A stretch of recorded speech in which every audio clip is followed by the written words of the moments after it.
Chapter 1. Lucy looks into a wardrobe. Once there were 4 children whose names were Peter, Susan, Edmund, and Lucy. This story is about something that happened to them when they were sent away from London during the war because of the air raids. They were sent to the house of an old professor who lived in the heart of the country, 10 miles from the nearest railway station and 2 miles from the nearest post office. He had no wife, and he lived in a very large house with a housekeeper called Mrs. Macready and 3 servants. Their names were Ivy, Margaret, and Betty, but they do not come into the story much. He himself was a very old man with shaggy white hair, which grew over most of his face as well as on his head, and they liked him almost at once. But on the first evening when he came out to meet them at the front door, he was so odd-looking that Lucy, who was the youngest, was a little afraid of him, and Edmund, who was the next youngest, wanted to laugh, and had to keep on pretending he was blowing his nose to hide it. As soon as they had said good night to the professor and gone upstairs on the first night, the boys came into the girls' room, and they all talked it over. "We've fallen on our feet, and no mistake," said Peter. "This is going to be perfectly splendid. That old chap will let us do anything we like." "I think he's an old dear," said Susan. "Oh, come off it," said Edmund, who was tired and pretending not to be tired, which always made him bad-tempered. "Don't go on talking like that." "Like what?" said Susan. "And anyway, it's time you were in bed." "Trying to talk like mother," said Edmund.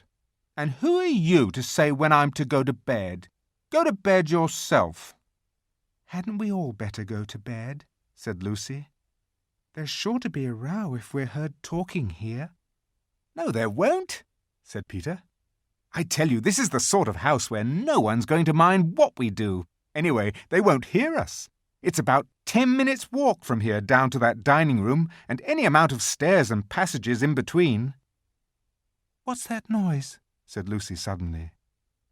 It was a far larger house than she had ever been in before, and the thought of all those long passages and rows of doors leading into empty rooms was beginning to make her feel a little creepy. "It's only a bird, silly," said Edmund. "It's an owl," said Peter. "This is going to be a wonderful place for birds. I shall go to bed now. I say, let's go and explore tomorrow. You might find anything in a place like this. Did you see those mountains as we came along? And the woods? There might be eagles. There might be stags. There'll be hawks." "Badgers," said Lucy. "Foxes," said Edmund. "Rabbits," said Susan. But when next morning came, there was a steady rain falling so thick that when you looked out of the window you could see neither the mountains nor the woods, nor even the stream in the garden. "Of course it would be raining," said Edmund.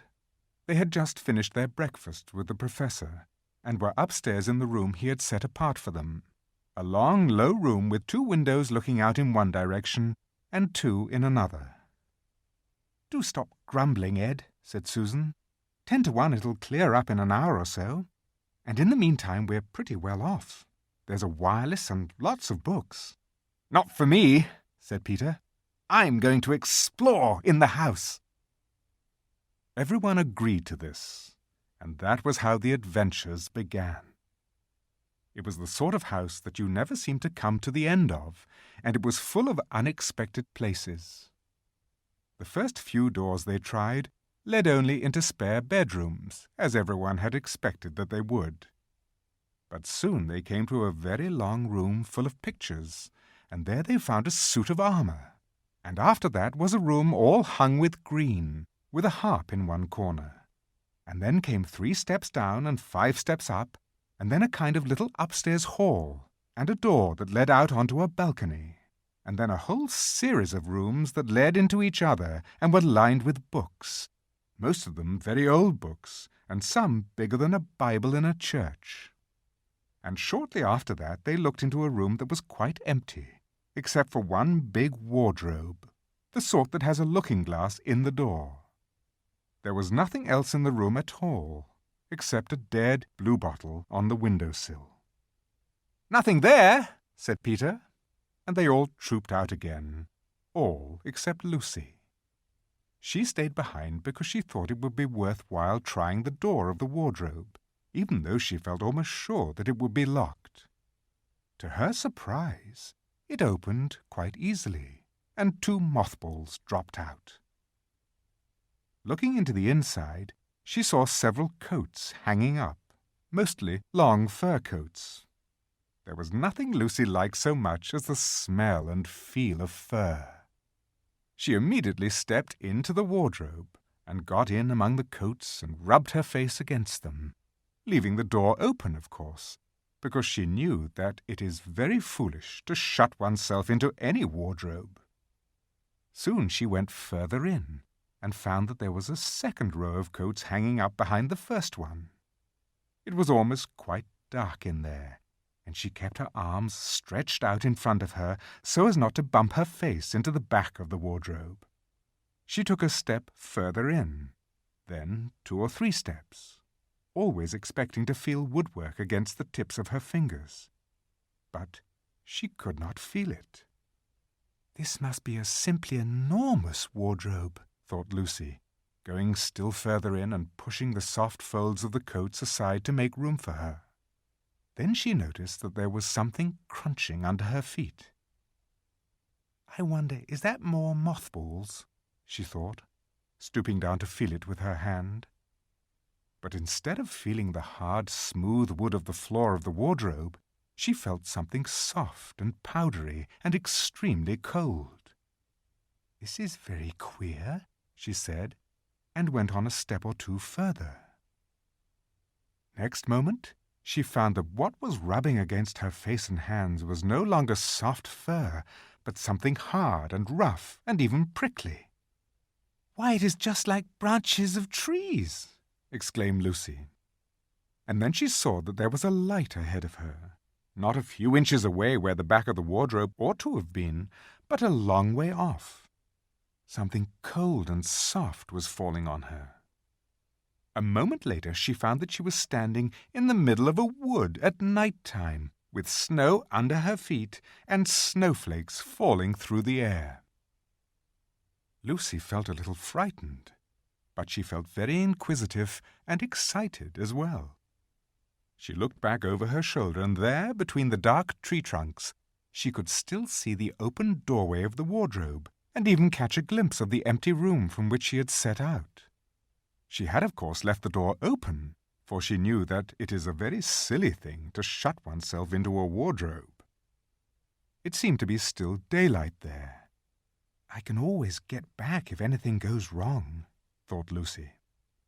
She began to walk forward, crunch, crunch, over the snow and through the wood toward the other light.